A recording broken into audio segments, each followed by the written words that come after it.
좋은 습관은 성공을 부릅니다.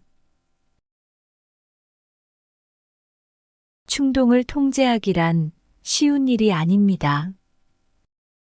대부분의 사람들이 평생 충동에 이끌려 살아갑니다. 그리고 갑자기 자기 절제를 실천하려면 수없이 실패하고 넘어져 좌절을 느낄 수도 있을 것입니다. 의욕만으로는 이길 수 없는 저항하기 어려운 유혹들이 있습니다. 그런 경우에는 유혹의 욕구를 보상할 대안을 마련하면서 더욱 생산적인 가치를 지닌 것이 또 있는지 찾아보세요. 도저히 피자는 못 참겠다는 경우 햄과 고기 대신 싱싱한 야채와 닭 가슴살 등을 넣고 만들어 먹는 것입니다. 피자를 사 먹는 것과 똑같은 만족감을 주지는 않겠지만 비슷한 것으로 욕구를 달랠 수 있으므로 괜찮은 대안이 됩니다. 좋은 습관은 힘들고 어려운 시기에 자신을 든든히 받쳐줍니다. 삶이 내 계획을 비껴가고 뜻밖의 좌절이 닥칠 때, 어려움을 겪고 압박감에 짓눌릴 때 좋은 습관이 있다면 우리를 계속 앞으로 나아가게 합니다. 좋은 습관을 갖춘다면 자신의 행동과 의사결정이 더욱 일관되어집니다. 더불어 충동에도 덜 휘둘립니다. 습관을 새로 만들 때 가장 좋은 점은 나의 진행 속도대로 나아갈 수 있다는 것입니다. 작은 단계부터 서서히 발전하는 것이 가장 좋습니다. 사람마다 크기와 속도의 의미가 각기 다릅니다. 그러므로 나의 현재 행동 습관과 잘 어울리고 활용할 수 있는 시간과 에너지에 걸맞은 계획을 짜보세요. 우리의 마음은 늘 더 쉬운 길을 찾습니다. 이는 합리적인 현상입니다. 원하는 결과를 성취하는데 필요 이상으로 노력해야 할 이유가 없습니다. 마땅한 이유도 없이 불편함과 괴로움을 감내할 이유는 없습니다. 장애물에 부딪혔을 때 사람은 즉시 저항이 덜한 길을 찾게 됩니다. 문제는 그런 것들이 수없이 많다는 사실입니다. 그리고 조금이라도 더 수월한 목표만 보아도 주의를 빼앗깁니다. 때문에 내게 맡겨진 일을 잊어버리고 덜 고생스럽고 덜 성가신 손쉬운 활동에 몰입하기 쉽습니다. 크나큰 역경을 극복해낸 사람을 떠올려 보세요. 그들은 가족이나 지인일 수도 있고 전혀 만나본 적 없는 사람일 수도 있습니다. 우리 주위에는 결국 어려움을 극복하고 자신과 가족을 위해 삶을 성공적으로 일으킨 사람이 있습니다. 그 사람의 노력과 좌절, 그리고 마침내 이뤄낸 성공을 상상해 보세요. 그 사람과 자신을 비교하라는 말은 아닙니다. 다만 그가 자기만의 높은 산을 오르는 동안 발휘했던 회복력과 근성을 곰곰이 생각해 보면 됩니다. 그리고 당신이 포기했던 경험을 돌아보면서 그 사람이라면 어떻게 했을지 생각해 보는 것도 좋습니다. 지루함은 창조력을 기르는 여정에 늘 함께하는 동반자입니다. 그리고 자립심이 자라나는 과정의 일부이기도 합니다. 그러므로 지루함에서 느껴지는 부정적인 의미를 떨쳐버리고 나만의 기술을 연습하고 연마하는 과정에서 생겨나는 지루함을 반기는 법을 배워야 합니다. 결국 지루함을 느낀다는 것은 진정한 숙달 과정의 정점에 이르렀다는 뜻입니다. 고난은 인생의 일부입니다. 분명 당신도 운명이 내게 원한을 품었나 싶을 정도로 만사가 잘못되는 경험을 해봤을 것입니다.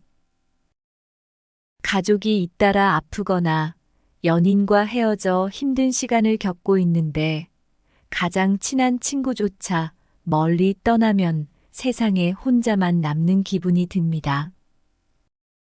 몇 년이나 고생을 하다 겨우 자리를 잡고 사업을 시작했는데 연이은 실패로 다시 빈털터리가 됐을 수도 있습니다. 이런 일들은 특별한 이야기 같지만 실제로는 누구에게나 벌어질 수 있는 아주 흔한 일이기도 합니다. 실패를 원하는 사람은 없습니다. 실패는 나의 기대가 잘못되었거나 나의 기술이 부적절하다는 것을 증명합니다. 실패가 뼈아픈 것은 당연합니다. 그렇다 해도 실패를 대하는 방식은 우리의 선택입니다.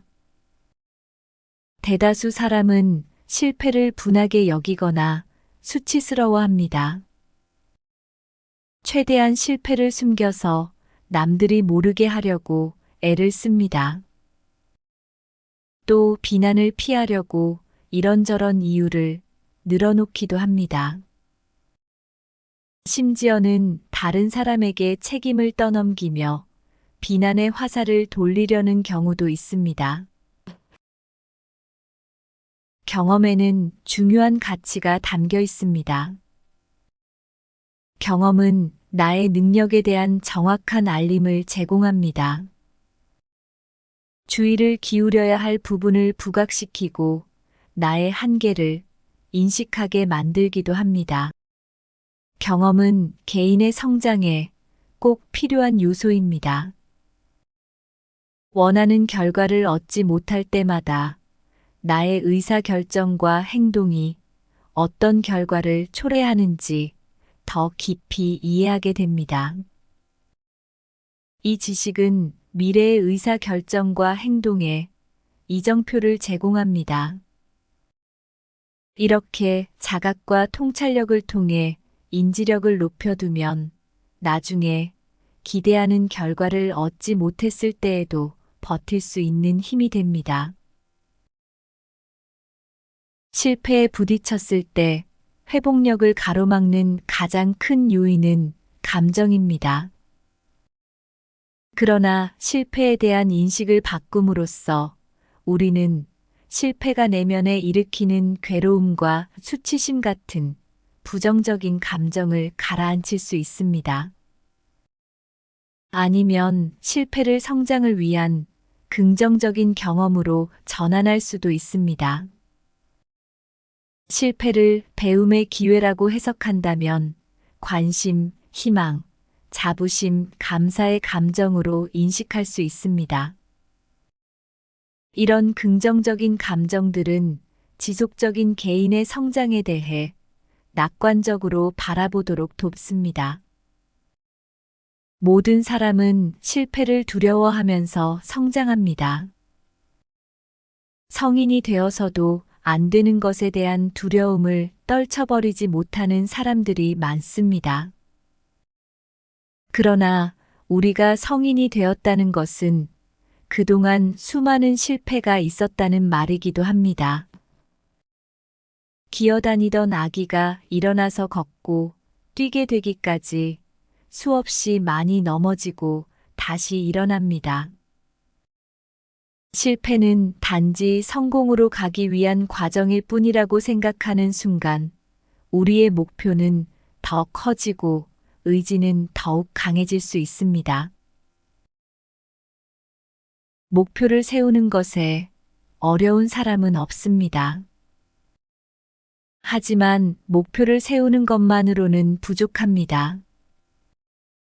올바른 목표를 세운다고 해도 마찬가지입니다. 중요한 것은 자신의 목표들을 쉽게 조절할 수 있도록 여러 단계로 나누는 것입니다. 마라톤과 같은 장거리 주자들은 결승점에 집중하지 않습니다. 그들은 시야에 들어오는 다음 지점에 집중합니다. 그리고 그 지점에 도달하면 다시 눈앞에 보이는 다음 지점으로 초점을 옮깁니다. 이들은 이런 노력을 지속하면서 자신이 마침내 결승점에 다다를 것이라고 확신하는 것입니다. 상황이 어려워질 때 포기하고 싶은 유혹을 이기려면 목표를 세분화해서 하나씩 거쳐가는 것이 방법입니다. 우리는 대부분 최종 결과에 집중합니다. 대학에서는 성적을 놓고 성공을 정해 내립니다. 직장에서는 원하는 승진을 이루었나를 놓고 성공을 정의합니다. 다이어트를 하는 사람은 목표한 최종 몸무게에 도달하느냐에 집중합니다. 최종 결과에 집중하는 것은 칭찬할 만합니다.